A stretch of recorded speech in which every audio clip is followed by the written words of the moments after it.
현대사에서 대표적인 인권 침해 사례로 꼽히는 부산 형제복지원 사건에 대한 비상상고가 기각됐습니다. 대법원은 이 사건이 인간 존엄성을 침해했다는 문제점이 있지만 당시 원장의 불법 감금 혐의를 무죄로 선고한 원심이 법령을 위반한 건 아니라고 밝혔습니다. 최유경 기자입니다. 대법원은 오늘 부산 형제복지원 사건에 대한 검찰총장의 비상상고를 기각했습니다. 지난 1989년 형제복지원 원장 고 박인근 씨의 불법 감금 혐의를 무죄로 확정한 원심에 법령 위반은 없었다는 겁니다.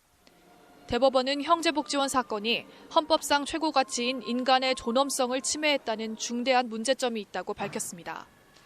그러나 비상상고의 허용 여부는 이와 별개로 판단해야 한다고 지적했습니다.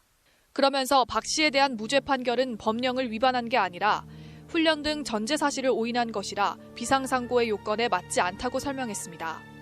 대법원은 형제복지원 수용자들이 폭행이나 죽임을 당하더라도 저항하지 못하고 불황인이라는 낙인이 찍힌 채 소외된 삶을 살아왔다고 밝혔습니다.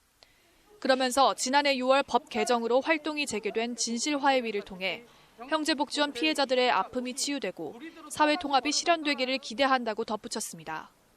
형제복지원은 불황인을 선도한다는 명목으로 1975년부터 12년간 운영되면서 시민들을 감금하고 강제노역과 구타, 성폭행 등을 일삼았던 것으로 알려졌습니다. 원장 박 씨는 1987년 불법 감금 등 혐의로 재판에 넘겨졌지만 대법원은 불황인을 단속하라는 당시 정부의 훈령에 따른 정당 행위였다며 1989년 무죄를 확정했습니다. 이후 2018년 11월 문무일 당시 검찰총장이 검찰 과거사위원회 등의 권고에 따라 이 사건을 비상상고하면서 대법원이 2년여 동안 사건을 다시 심리해왔습니다. KBS 뉴스 최유경입니다.